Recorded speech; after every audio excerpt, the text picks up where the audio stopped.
My state is on essentially shelter in place due to COVID-19. We don't call it that for some weird twist of laws, but it's pretty close to that. No groups of more than 5 don't go out unless you have to, etc. I had to go to Walmart to get batteries for the baby's white noise machine and lettuce for our lizards. I managed to find some frozen chicken breasts while I was there, a blessing as my older son prefers chicken. 3 things. I was in the store maybe 15 minutes not touching anything besides the products I wanted. Baby is 3 months old, so still in his carrier car seat in the snap-and-go frame, so I touch as few public surfaces as possible. He's safely tucked in and has a zip-up cover on the car seat to keep him warm and ideally prevent people from touching him. I don't like it in the best of times, and now is certainly not the best of times. I'm in the self-checkout ringing out my groceries, and as I'm paying I see the self-check clerk walk up and look at little boy. This woman reaches out in the middle of a global pandemic, when we have been ordered by our state government to not touch anyone if at all possible, and flips the cover off little boy's face. We have been told for over a month to keep as much distance between humans as possible, and this woman, though it would be okay to come within inches of my 3-month-old baby's face with her hands. A service worker in one of the biggest stores in our city. I didn't react fast enough and she reached out as if it touched him, perhaps to pinch his admittedly very pinchable cheeks. I shouted at her, full volume, "Please don't touch my baby." Oh, I wasn't going to, I was just, please do not anything. She didn't say anything else and walked away. She got so many dirty looks from the other customers in the self-check area. Too long didn't read. Service worker at big box store comes within inches of my 3-month-old baby's face and then tried to touch him. Gets shouted at in the middle of self-checkout and glared at by other customers. I can't stand the people who think it's okay to touch a stranger's baby or baby bump. I nearly punched a lady for rubbing my belly. I'll never get why people, especially strangers, want to touch a woman's stomach or people's children, infants. It's gross and a massive invasion of privacy. I would have slapped her with no hesitation. This happened to me on a normal, not pandemic day 3 years ago. I was with my little sister. She was then just a chubby 4-month-old baby with huge cheeks. 15-year-old me was there just holding her while I made some grocery shopping, and this 60-year-old woman comes inches of my face and tries to squeeze one of those cheeks. I just slapped her hand away so hard it turned a little red, and she stepped back telling me how rude and how huge of a bitch I was being. Now I take no shit, so I just told her, try that again and I'ma slap your cheek with my closed fist.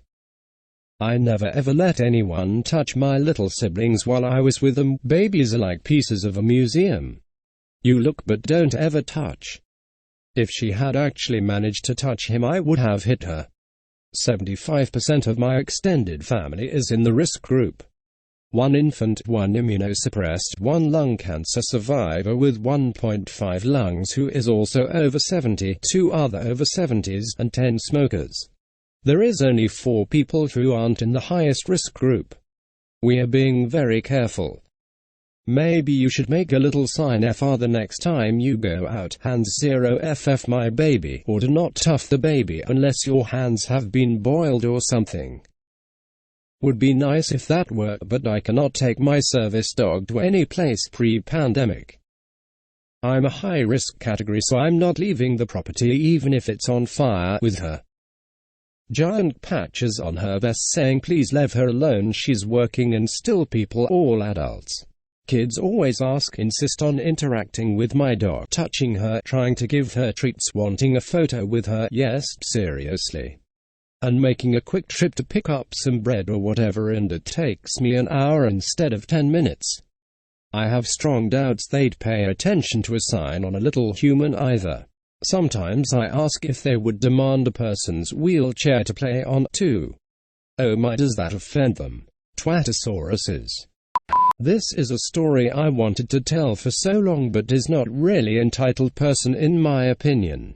I was in the 6th grade at the time. Now my best friend from elementary, we'll call her May, has anxiety ever since we got in middle school. This particular day, however, was gym. We did our thing, changed, go to gym and finally do our warm-ups.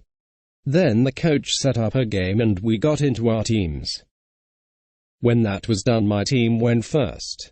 Then we sat on the floor because our game was over, and that's when I see May looking like she wanted to cry. That gave me a red flag because I didn't know she was getting an anxiety attack or she got injured in the game. She couldn't hold it in long, so she cried. Everyone in the team tried our best to help her. We asked our other coach if we could send her to our math teacher. She helps May with her anxiety. She wanted to, but she knew we couldn't, and I understood. So we did our best to make her laugh, hug her, and tell her everything is going to be okay. Then it was our turn again. I knew I couldn't leave May alone, so I stood next to her as best as I could in the game. I knew I couldn't just sit there because the coach would get mad at me, so I had to leave May alone so I wouldn't get in trouble. By the time I came back, I hear the coach clearly saying this to May. "Coach May, get out there and stop acting like an idiot." He just started bawling out because her anxiety attack was getting worse. Then the game finally ended, letting us sit down, and we did the same thing to help May. Then the game was over and we went to the girls' locker room and left gym. Of course we didn't let this slip off, so we told our math teacher about it and she was pissed at the coach. Then the coach never said anything about May again. This was a few years ago, and it still boggles my mind. I was on the train going somewhere I hadn't gone before, and it was rush hour, so it was busy. And I stayed near the doors because I wanted to be able to get through them without having to attempt to walk through people. I have a lot of anxiety in general, but when it comes to getting on and off transit, I worry about trying to get by people. As I'm only 5'2" and at the time 130 pounds. I like to listen to music when I go places. It helps me stay calm, so I just try to zone out when I'm in public. And that way I can avoid people trying to talk to me if they see I have my earphones in. Well, I'm on the train and this man came on. He was drunk and I'd say he was at least 6'3". He's native, and here in Canada we have an abundance of indigenous people in our city because a lot of them don't live on the reservations. His race is relevant. He looks at me and I can see he's trying to talk to me, so I take out my earphones and say pardon. And it turns out he was asking what I was listening to, so I simply said music and thought it would end there. Then he asks me if he can listen, and I tell him no, because I don't want to give my earphones to a stranger. This is where things took a drastic turn. He asks why not, and I straight up say that I just don't want to. Then he starts to go off saying, "How dare you, this is racism. You're being fucking racist, your people killed millions of my people and you're just as bad as they are." At this point, I'm starting to have a panic attack. Then he stands up and is about to get in my face when this man steps in and tells him to leave me alone. The man yelling at me then says, "No. She's being fucking racist," and clearly the other man had been listening because he points out all I said was that I didn't want to give him my music. Somehow, this man manages to calm him down. My stop arrives, I'm leaving and mouth "thank you," and he smiles and nods. I get to my friend and I'm near tears, and the panic attack continued for at least another hour. I don't quite know if this fits here or not, and it's not the most interesting, but I thought I should write it down somewhere. So my friend is Jewish, and last year she dated a guy who isn't. I believe he's Christian. He wanted her to celebrate Easter with him, even though she made it very clear that she wasn't into it and didn't want to.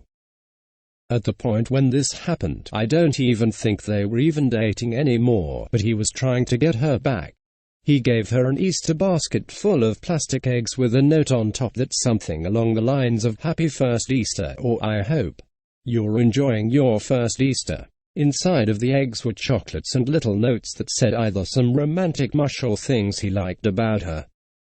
which would be cute. Except for the fact that she didn't want to celebrate Easter, didn't want to date him, and wasn't even allowed to eat certain foods or have them in her house. I can't remember what Jewish holiday it was.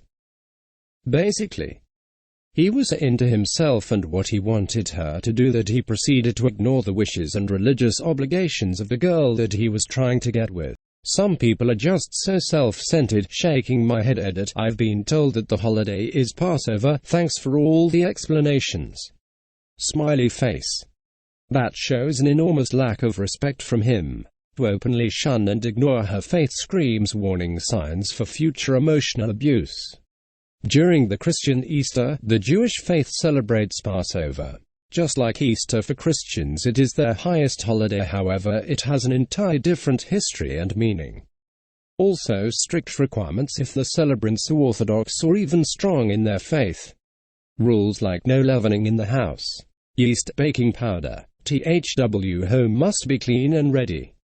There are special foods and a Seder supper that is sacred, holy, and filled with great history.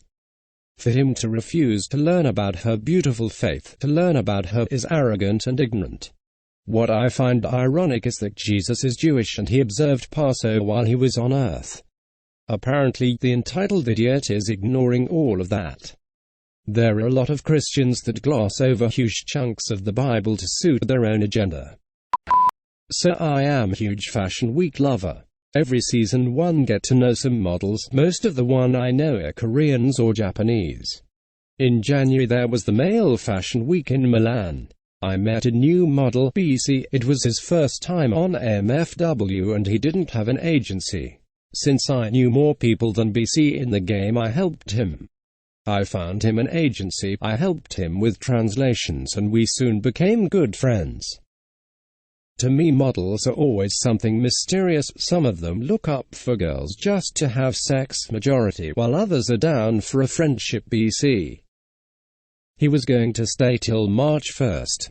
We hanged out a lot, 3 times a week if not more. We went on dinners and cafes together. One day he calls me cause he is sick. He asked me if I could buy him something from the shop, and so I did.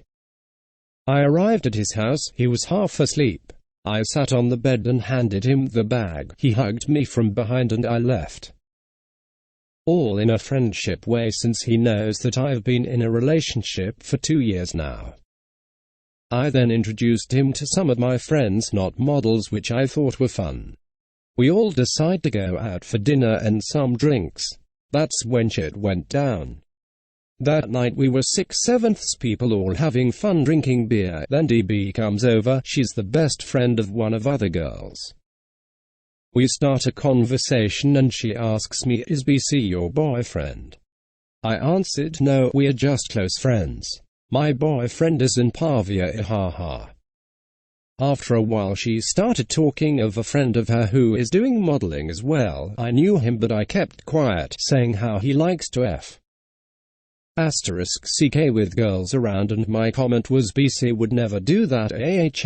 All he did was hugging me from behind when I bought him medicines, haha. It was all light-hearted.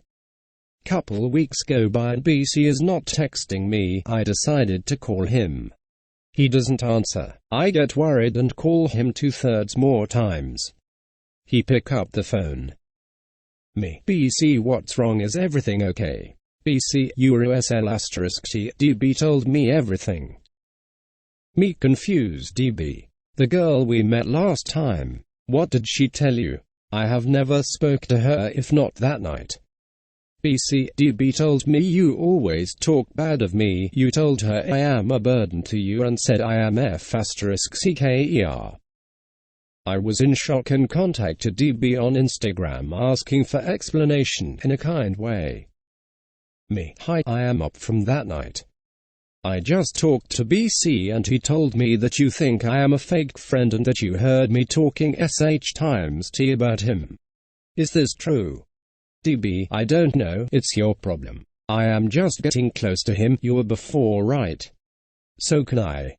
It's not a problem caused by me, so take me out of this. Me crying. Maybe you misunderstood what I said that night. DB. No, I didn't. You just called yourself a SL*T saying BC was flirting with you. I ignored her at that point. I tried to talk to BC. It was useless. I pretty much lost a friend. He blocked me on everything and I could not even say goodbye to BC. I am frustrated and very sad. I think about almost every day. But I still think that DB was just jealous of my friendship with BC or something. I cried for a while. I would never talk bad about a friend like that. I am so hurt. I mean, he must have not been a good friend. He believed someone who he barely knew and wasn't willing to hear your side of the story at all.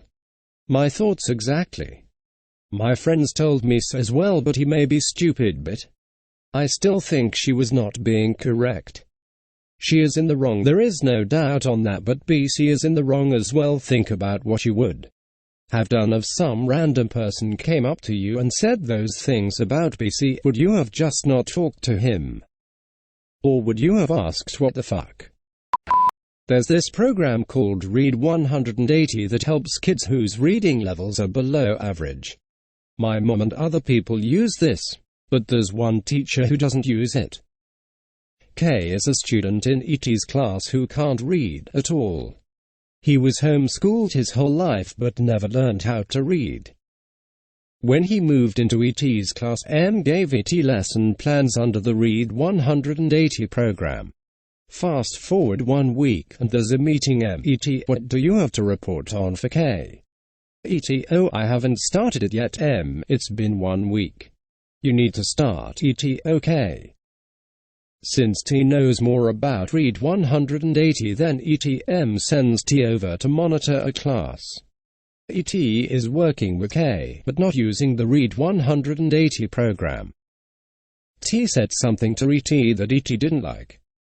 Fast forward the next day, there's a meeting. So, ET, what do you have to report on for K?